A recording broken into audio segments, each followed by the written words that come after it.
यदि किसी को ऐसा लग रहा हो कि उसे प्रेत बाधा सता रही है, प्रेत बाधा क्लेश दे रही है किसी को भी, तो एक बहुत सहज उपाय है, हमारे शास्त्रवेत्ता महापुरुषों ने वर्णन किया है। 84 लाख योनियों में एक प्रेत योनि है। प्रेत योनि में भी कई प्रकार है, ब्रह्म राक्षस और अग्नि बेताल चुड़ैल, कई ऐसा जो महान कष्ट देने वाले हैं। अगर आप भगवद आश्रित होकर भजन नहीं करेंगे तो आप ऐसी अशुभ योनियों को प्राप्त होंगे। तो जो भूत प्रेत आदि का शरीर होता है वो वायु प्रधान होता है। ये मनुष्य शरीर में किसी भी द्वार से प्रवेश कर सकते हैं, आंख से, कान से, त्वचा से, किसी भी द्वार से प्रवेश कर जाते हैं। और ये प्रवेश करके मनुष्य को बहुत क्लेश देते हैं। जब किसी के ये शरीर में प्रवेश होते हैं तो इनका वास होता अहम की वृत्ति में। मैं इसमें तो जीवात्मा वास करता, तदात्म भाव जीवात्मा करता है उस अहंकार में, मैं में। लेकिन उस अहम की वृत्ति में ये प्रेत जाकर के अपना वास बना लेता है और वहीं से वो समस्त इंद्रिय आदि पर शासन करता है। वो जैसा चाहता है वैसा व्यवहार उससे कराता है, इंद्रियों को अपने अनुसार चलाता है। फिर वो प्रेत कभी कभी कर्मों का भोग प्रकट होने पर एक शरीर में कई प्रेत आकर के वास कर देते हैं और उसको महान कष्ट देते हैं। पर यह है कि भूत प्रेत सबको नहीं सताते। ये स्वतंत्र नहीं कि जिसको बनाया उसके ऊपर चढ़ गए, उससे क्लेश देने लगे। ये मल द्वार से, मूत्र द्वार से, नेत्र द्वार से, घ्राणेन्द्रिय के द्वार से, श्रवणेन्द्रिय के द्वार से, त्वगेन्द्रिय से ये प्रवेश कर जाते हैं। अहम वृत्ति में जाकर के इंद्रियों पर शासन करते, नाना प्रकार के क्लेश उस शरीर को देते हैं। लेकिन ये हर एक शरीर में प्रवेश नहीं हो सकते, इनके ऊपर शासन ये मनमानी नहीं कर सकते। भगवान भूतेश्वर के शासन में संपूर्ण सृष्टि के भूत रहते हैं। और जब किसी जीव का वैसा कर्म बिगड़ जाता है तो उसको दंड देने के लिए वो छूट दे देते हैं, तो वो प्रेत उसके ऊपर चढ़ जाता है, उसको वैसी ही बुद्धि दे दी जाती है। बुरी दशा आने के पहले बुद्धि बदली जाती है। वो जाएगा पीपल के नीचे पेशाब कर देगा, स्मशान में ऐसे समय में जाएगा, संध्या काल, मध्याह्न काल, मध्य रात्रि, या संयोग वशात कर्म के अधीन होकर के वो प्रेत उसके सामने आएगा, वो उसे बोल देगा, कोई ऐसी घटना घटेगी, वो अपवित्र होगा, वो उसके शरीर में चढ़कर उसे क्लेश प्रदान करेगा। पर एक पक्का समझ लीजिए, कोई भी प्रेत स्वतंत्र नहीं है कि जब वो जिसको चाहे सता दे, ऐसा नहीं है। आपका जब कर्म बिगड़ेगा, आप अपवित्र होंगे और ऊपर से भूतेश्वर का इशारा होगा, तब वो भूत आकर के आपको दंड देगा। ऐसे स्वतंत्र योनि नहीं तो फिर क्या है, जब जिसको चाहे वो परेशान करे, किसी के शरीर में जाकर के खूब खाए पिए और तो बड़े आनंद का विषय, फिर उसको दंड का। भूत योनि में जो जीव जाता है जलता रहता है। यद्यपि इतने समुद्र नदी आदि है, वो जल नहीं पी सकता, कितने वृक्षों में फल नहीं खा सकता, कितना भोजन दुकानों में है वो एक चख नहीं सकता, खा नहीं सकता, वो भूखा प्यासा चिल्लाता रहता है। जब कोई ऐसा पापात्मा, मलिन, अपवित्र शरीरधारी और ईश्वर का इशारा होता है, उसके कर्म बिगड़े हुए जो सामने शरीरधारी आया, तो इशारे पर फिर उसके शरीर में पहुंचता है, फिर उसको जो जल आदि मिलता है उससे वो तृप्त होता है। मनुष्य का कोई बुरा कर्म का जो भोग आता है तभी इनका संयोग होता है।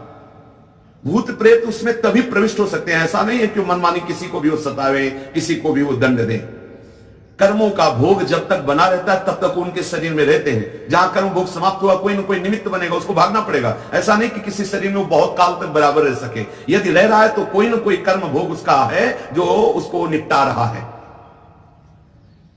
भूत प्रेत कभी कभी संत महात्माओं के सामने भी देखे गए हैं।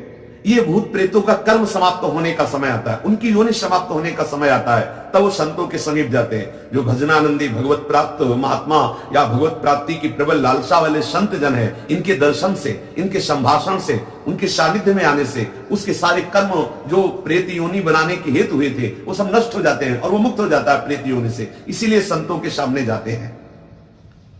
ऐसी अशुभ योनियां तुम्हें कभी सताए ना, इसके लिए बहुत सुंदर उपाय है। शास्त्र वेत्ता महापुरुष कहते हैं कि पहली बात तो जैसे वृक्षों में है कोई कील गड़ी हो, तो यदि आप भगवत शरणागत हैं, गले में कंठी है, तिलक लगाए हुए, नाम जप कर रहे हैं, तो अगर उस वृक्ष से कील उखाड़ेंगे तो वो आपके ऊपर कोई आक्रमण प्रेत योनि नहीं करेगी। हो सकता है वो कील किसी ने प्रेत को वहां अभिमंत्रित करके कील दिया हो और आपने से खिलवाड़ में कील निकाल दिया, संयोग आपका कर्म संयोग बना, तो वो फिर आपके ऊपर। या कोई बोतल जैसे है वो जमीन में गड़ी हुई है, उसमें प्रेत आत्मा को कील दिया गया किसी तांत्रिक ने, वो आपके द्वारा निकाली गई या फोड़ी गई तो आपके ऊपर हावी हो जाएगा। ऐसा होने पर भी यदि आप गले में कंठी धारण किए हैं, नाम जप कर रहे हैं, तो ये भयानक प्रेत योनि आपका स्पर्श नहीं कर सकती, प्रकट भले हो जाए, उसकी इतनी सामर्थ्य नहीं कि वो आपका स्पर्श कर सके। प्रेत योनि तभी आक्रमण करती जब आप अपवित्र होंगे, मुंह जूठा होगा, आप अपवित्र होंगे, आप भगवत विस्मरण किए होंगे, गले में कंठी नहीं होगी, आप भगवत आश्रित नहीं, तभी ऐसा होता है। भगवान नाम में, भजन में बड़ी सामर्थ्य है। यदि किसी को ऐसा लग रहा हो कि उसे प्रेत बाधा सता रही है, प्रेत बाधा क्लेश दे रही है किसी को भी, तो एक बहुत सहज उपाय है, हमारे शास्त्रवेत्ता महापुरुषों ने वर्णन किया है। यदि हम भगवत चरणारविंद का आश्रय ले लें और ये वचन बिल्कुल पक्के विश्वास पूर्वक मान लें, बोले यश्च भागवतम शास्त्रम वाचेदर्थतो निशम जन्म कोटि कृतम पापम नश्यते नात्र संशयः। यदि श्रीमद् भागवत महापुराण का उसको श्रवण कराया जाए, अगर आप संस्कृत का ज्ञान रखते हैं तो अच्छा, नहीं तो किसी विद्वान के द्वारा, पक्का समझ लो वो निश्चित प्रेत का भी उद्धार हो जाएगा और जिसके शरीर पे प्रेत आया होगा वो प्रेत बाधा से मुक्त हो जाएगा। करोड़ों जन्मों के पापों का नाश, ये वाङ्मय स्वरूप श्री कृष्ण का है। यश्च भागवतम शास्त्रम वाचेदर्थतो निशम जन्म कोटि कृतम पापम नश्यते नात्र संशया। अर्थ सहित श्रीमद् भागवत का श्रवण या कथन करने से करोड़ों जन्मों के पाप नष्ट हो जाते हैं और निश्चित निश्चित उस प्रेत का भी उद्धार हो जाएगा और जिसके ऊपर प्रेत आया है वो भी प्रेत बाधा से मुक्त हो जाएगा। देखो, धुंधकारी महान भयानक प्रेत, जब गोकर्ण जी ने श्रीमद् भागवत कथा श्रवण कराई तो 7 दिनों में सूखे बांस की गांठ में वो बैठा हुआ था, गांठें फट गई और वो भगवत पार्षद होकर, कोई साधना नहीं हुई उससे, केवल श्रीमद् भागवत का श्रवण किया तो वो भगवत स्वरूप होकर दिव्य विमान पर बैठकर भगवत धाम को गया। महाभयानक प्रेत, बुरा आचरण करने वाला धुंधकारी। तो श्लोकार्धम श्लोक पादम वा पठेत भागवतम चयः नित्यम पुण्यमवाप्नोति राजसूया स्वमेधयोः। जो पुरुष एक श्लोक याद कर ले भागवत का, मानो संस्कृत का ज्ञान नहीं है तो एक श्लोक, कृष्णाय वासुदेवाय हरये परमात्मने प्रणत क्लेशनाशाय गोविंदाय नमो नमः। आधा श्लोक इतने ही बोल दे, कृष्णाय वासुदेवाय हरे परमात्मने। सामने आपके चाहे जितना भयानक प्रेत हो, टिकेगा नहीं।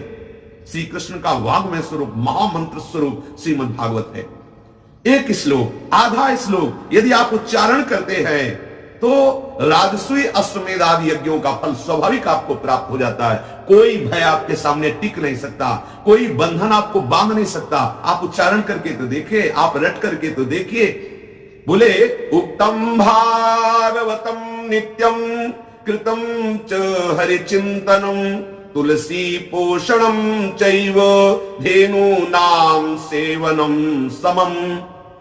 ये महामहिमा में उपाय है जो श्रीमद् भागवत के श्लोक का, श्री ठाकुर जी की सेवा, उनका चिंतन, श्री प्रिया प्रीतम की सेवा, राधा नाम की सेवा, ठाकुर सेवा, शालीग्राम सेवा, इनका चिंतन, या तुलसी जी का सिंचन, तुलसी जी की आरती, तुलसी जी की सेवा, गौ माता की सेवा, ये जो करता है तो कभी उसे कोई बाधा परास्त नहीं कर सकती। प्रेत आदि तो स्पर्श ही नहीं कर सकते। जो ठाकुर सेवा करते हैं, गले में तुलसी धारण करते हैं, श्रीमद् भागवत का श्लोक याद किए हुए हैं और जो हरि चिंतन करते हैं, गौ को ग्रास देते हैं, चारा देते हैं, सेवा कर, ऐसे पुरुषों को प्रेत छू नहीं सकते। हाँ, अपना उद्धार कराने के लिए सामने प्रकट हो सकते हैं। बोले अंत काले तुये नैव श्रूयते सुख शास्त्रवाक् प्रीत्या तस्यैव वैकुंठम गोविंदो प्रयच्छति। यदि किसी का शरीर पूरा हो रहा हो और आप उसको भागवत के श्लोक सुना दे, वो सीधे प्रभु के धाम को जाएगा। बड़ी महिमा है। गोपाल सहस्त्र नाम विष्णु सहस्त्र नाम, हनुमान चालीसा, श्रीमद् भागवत के श्लोक, भगवान नाम कीर्तन, ये महामहिमामय साधन है। कोई भी भूत प्रेत पिशाच ब्रह्म राक्षस ये आपका स्पर्श नहीं कर सकते यदि तुलसी धारण किए हो। गोपाल शास्त्र नाम याद है आपको, विष्णु शास्त्र नाम याद है आपको, श्रीमद् भागवत के कुछ श्लोक याद है आपको, तुलसी सेवा करते हैं, शालिग्राम सेवा करते हैं, ठाकुर सेवा करते हैं, हरिचरणामृत पीते हैं, गंगा जल पीते हैं, यमुना जल आचमन करते हैं, पवित्र रहते हैं, किसी की भी ताकत नहीं है भगवान नाम कीर्तन करने वाले को कोई सामर्थ्यशाली त्रिभुवन में नहीं जो परास्त कर